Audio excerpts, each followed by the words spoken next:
times when my crimes will seem almost. What's up, guys? We're back. I'm starting to reach the end of the racing season, so I've got a few more races left. Today's a pretty big one. It is the annual Manhattan Beach Grand Prix. I've never done this race before, but I've heard a lot about it. It's a pretty big race in Southern California. Brings in a lot of good talent from all across the country. Today, I'm going to be racing the Cat 3, Cat 4 Masters 35 and up class. So what that means is the competition level is going to be deep. Obviously, if the opportunity presents itself, I would love to go for a podium, but I'm going to be realistic. I'm going to be up against some really tough competition. So my goal performance-wise is to bring it home inside the top 10. If I can do that, I'll be stoked. Started in 1962 by local cycling legend Ted Ernst, the Manhattan Beach Grand Prix is the oldest single-day race in the U.S. to be held on the same course. For 60 years, the cool temps, party-like atmosphere, and high speeds have attracted top-level competition from all across the country. This year, it was my turn to see how I would stack up in a Masters field full of Cat 4s and Cat 3s. But if I was going to compete with the big boys, I was going to have to ride like the big boys. And on a course with 2 technical corners and a more than half-mile run to the line, this race was guaranteed to be pure chaos. We're not straight. I may appear to be constantly out of reach. I give in. Logo, Manhattan Beach Grand Prix. This, the 1962 and 60th anniversary. This was one of the biggest races I'd ever participated in any discipline, and I was coming in almost completely blind. The only knowledge I had of the course came from watching YouTube videos from the previous years and from talking to friends who had done the race in the past.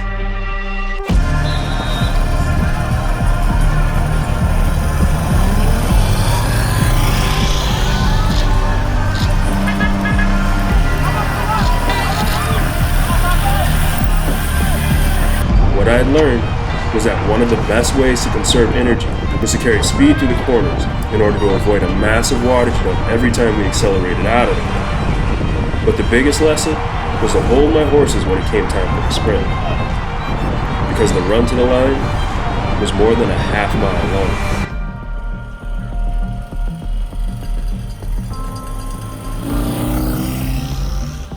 After doing my first reconnaissance lap, I devised a plan.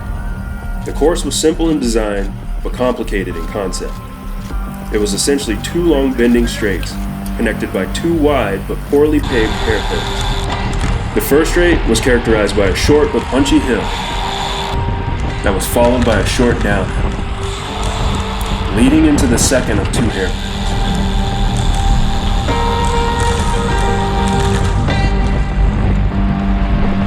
After a massive water jump out of turn 2, there's a short uphill followed by a fast descent. For me, the descent was a godsend. Having a pretty decent aero tuck, I knew that this was the spot where I could make up easy positions. But that didn't mean things would be all easy peasy. From the bottom of the descent to the finish line, it was a long half-mile, 1% grade.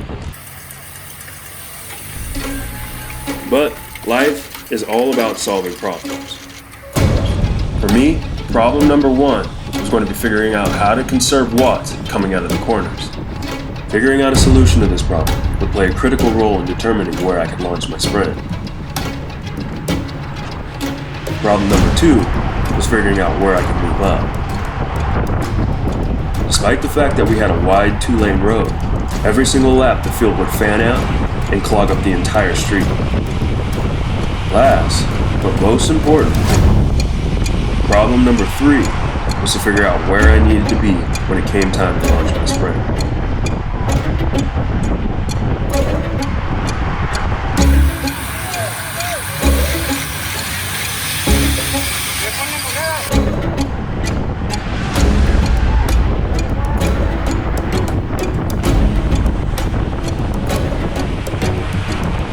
First things first, I needed to solve problem number 1. I figured the fastest way to get through the corners would be to be at the front of the field. So I took advantage of a lull in the pace, hopped on a wheel, and moved up to the front.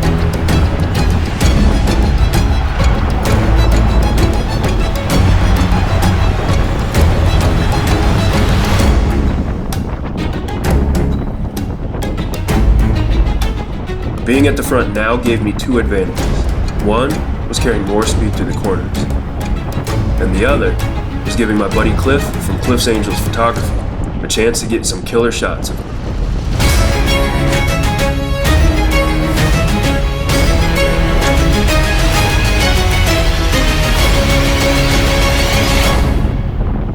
But even though I could carry an extra 1 to 2 miles per hour through the corners, the energy it cost me to stay at the front wasn't worth the gains made in the turns. Quite frankly, the juice wasn't worth the squeeze. So I settled back into the field.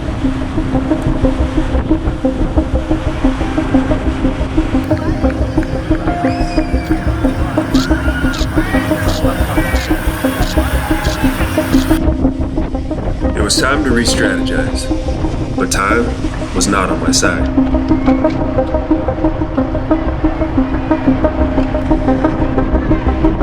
But now that we were more than halfway through the race, the once gentlemanly pace of the master's class quickly began to devolve into a good old-fashioned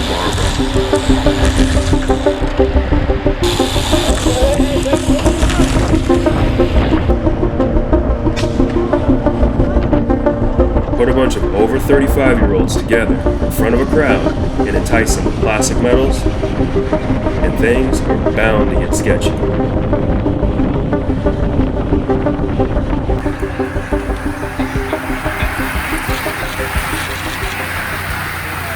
But in the midst of the chaos, I had figured something out.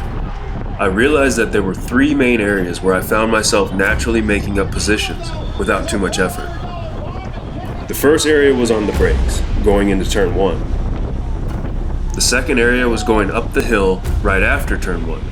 And of course, area number 3 was on the downhill section of the front straight. The one thing all of these sections had in common was that the best place to move up was always on the left-hand side of the road. With that information in hand, I was finally able to lock in a plan. The plan, once we hit the last 2 laps, was to stay on the left side of the road, use my 3 passing zones to keep myself inside the top 10, and on the final lap, resist the temptation to sprint early and wait until I saw the 150-meter sign to kick on the afterburners.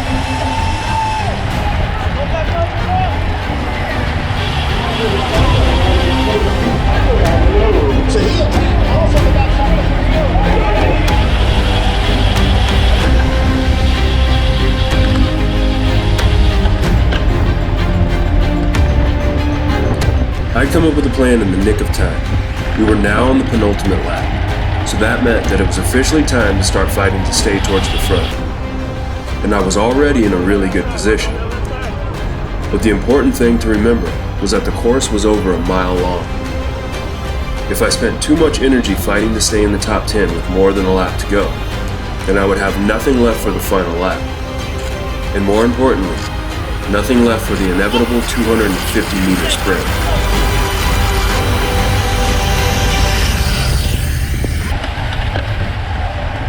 So I was going to have to choose my battles wisely. That meant not panicking when I started getting shuffled back.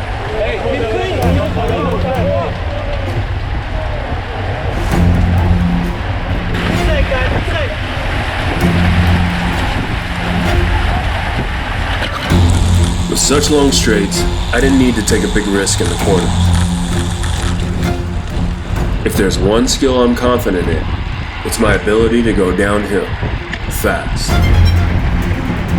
So all I had to do was stay calm and wait for my moment. But just like I had planned, the left side of the road was open. And so, I let my aero tuck do the work.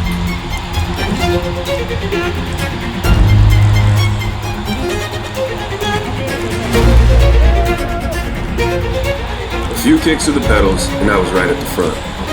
But now, I was going to have to stay here.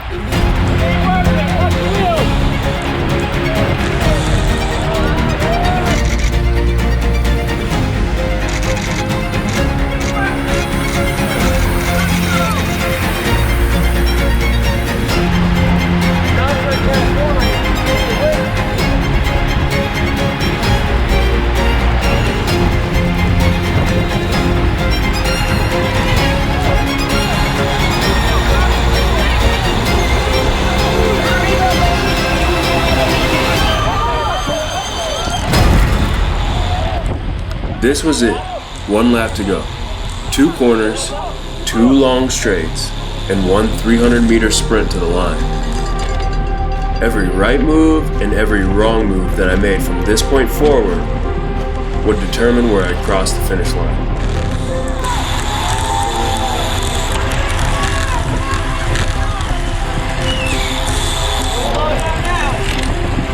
But now, everyone was trying to move up.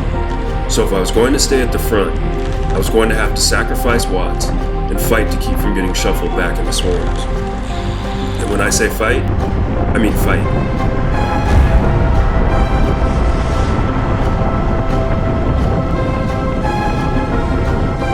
The next big obstacle between me and the sprint was turn 2. I needed to make sure that when I came out of the corner, I was at worst mid-pad. But more importantly, I had to make sure I came out of the corner. The last thing I'd want to do is get caught in some mid-corner fracas on the last lap.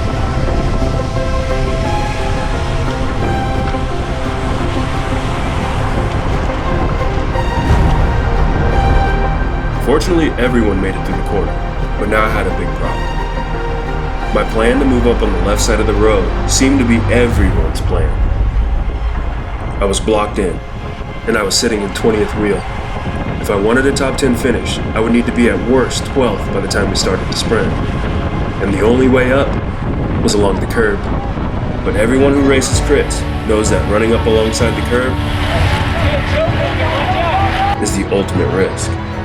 So I decided against it.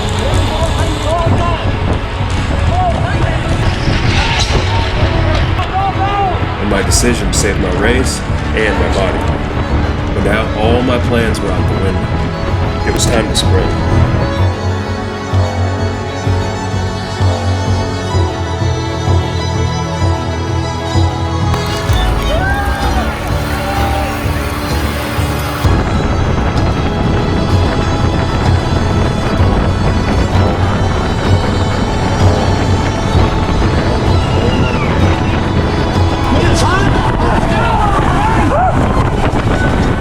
And that was it. I finished just outside of my base level goal. I'd proved I could hang with the Cat 3s. But I'd be lying if I said I wasn't disappointed. Fortunately, I had one race left for the season. And it was going to be one hell of a fight.